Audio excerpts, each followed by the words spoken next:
Hello viewers, আসসালামু আলাইকুম। আজকে আমি সেমাই রান্না করব। এটা হচ্ছে সাহেবি সেমাই। সাহেবি সেমাই রান্না করার জন্য প্রথমেই আমি 2 ধরনের বাদাম নিয়ে নিয়েছি। এটা আপনারা স্ক্রিনে দেখতে পাচ্ছেন। এলাচি, দারচিনি, কিশমিশ, ঘি।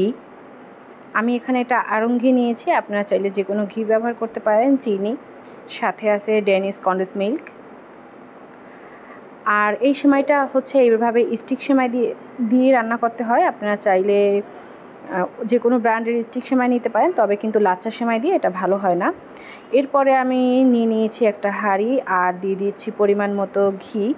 আপনারা চাইলে যে কোনো ঘি ব্যবহার করতে পারেন। বারবার বলে দিচ্ছি যে আড়ং ঘি ব্যবহার করতে হবে এরকম কোনো কথা নয়। পরিমাণ মতো ঘি নিয়ে এটার মধ্যে দিয়ে দিব এলাচি, দারচিনি। তারপরে সাথে এলাচি, দারচিনি দিয়ে ভালোভাবে একটু ভেজে নিতে হবে। এরপরে আমি ব্যবহার করব কিশমিশগুলোকে এই একই ঘিয়ের মধ্যে একটু ভেজে নিব, তাহলে কিশমিশগুলো একটু ফুলা ফুলা ভাব আসবে। আর আমি সাধারণত কিশমিশটাকে ভেজেই সব কিছুতে ব্যবহার করার চেষ্টা করি, তারপরও বাকিটা খাবার ভিত্তিক হয়। এরপরে আমি কিশমিশগুলো ভালোভাবে ধুয়ে পানি ঝরিয়ে নিয়ে হচ্ছে কিশমিশটাকেও একটু 1 মিনিটের মতো ভেজে নিব, একটু লাল লাল কালার করে নিচ্ছি। এরপরে আমি এখানে দিয়ে দিচ্ছি, ঘিয়ের মধ্যে দিয়ে দিব সেমাইগুলোকে আমি একটু 2 ইঞ্চি 3 ইঞ্চি করে ভেঙে নিয়েছি। আপনারাও এভাবে করে একটু ভেঙে নেবেন যে যেরকম সাইজ চান। তবে হচ্ছে আমি যে সাইজটা করেছি এটা কিন্তু পারফেক্ট একটা সাইজ, নয়তো বেশি বড় হয়ে গেলে আবার এটা ছুটানো কষ্ট হয়ে যাবে, আবার ছোট হয়ে গেলে আপনি যেভাবে সেমাইটা রান্না করতে যাচ্ছেন সেটা করতে পারবেন না। এরপরে আমি চুলার আঁচটা মিডিয়ামে করে সেমাইটাকে খুব ভালোভাবে ভেজে নিব।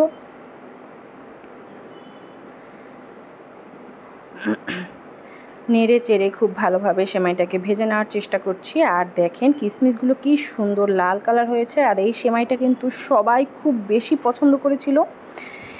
আর এটা ছিল কিন্তু কুরবানির ঈদের সেমাই, এই আর কি। এরপরে আমি দিয়ে দিচ্ছি চিনি দিয়েও আমি একটু ভালোভাবে নেড়ে চেড়ে মিক্স করে দিয়েছি। আর সাথে ব্যবহার করছি গরুর দুধ। ভালোভাবে গরুর দুধটাকে জাল করে আমি ঘন করে নিয়েছি। এরপরে গরুর দুধটা দিয়ে দিলাম। এরপরে দিয়ে দিব পরিমাণ মতো কন্ডেন্স মিল্ক। আপনারা চাইলে যে কোনো একটা মিল্ক দিয়েও রান্না করতে পারেন, তবে যদি পুরোপুরি আমার টিপসটা ফলো করেন তাহলে খেতে কিন্তু খুবই সুস্বাদু হবে। এবার এটাকে খুব ভালোভাবে নেড়ে চেড়ে মিক্সড করে দিতে হবে। সাথে একটু লবণ দিয়ে দিলাম। যারা মিষ্টি জিনিসে লবণ খেতে পছন্দ করেন না তারা অবশ্যই স্কিপ করবেন। আর এটা কিন্তু খুব বেশি দেওয়া যাবে না লিকুইড দুধটা, তাহলে কিন্তু সেমাইটা বেশি সিদ্ধ হয়ে যাবে আর ঘ্যাদঘ্যাদা হয়ে যাবে। আর এটা কিন্তু ঝুরা সেমাই হবে, সাহেবির ঝুরা সেমাই। সেই ক্ষেত্রে দুধটা বা লিকুইড কোনো কিছু, যদি আপনারা কন্ডেন্স মিল্কটাকেও লিকুইড করে দিতে চান সেই ক্ষেত্রে বুঝে শুনে পানি দিতে হবে।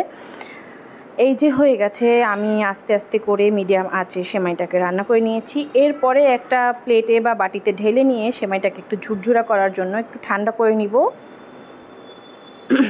স্কিনটাকে ফলো করবেন, আমার কথার থেকেও বেশি স্কিনে ফলো করলে আপনারা হচ্ছে পারফেক্ট যে রান্নাটা ওইটাই পাবেন। এখানে আমি বাদাম গুঁড়ো করে দিয়ে দিয়েছি। এখানে আমি পেস্তা বাদাম এবং কাজু বাদাম দুইটাই হচ্ছে একটু একটু ভেঙে ব্যবহার করছি। আপনারা চাইলে আরও কোনো বাদাম মিক্সড করতে পারেন, তবে আমার কাছে এই 2টা বাদাম খেতে খুব ভালো লাগে, তাই আমি এই 2টা বাদামই ব্যবহার করছি। সেমাইটা যখন একটু ঠান্ডা হয়ে যাবে তখন হচ্ছে 2টা কাঁটা চামচের সাহায্যে এটা ছাড়িয়ে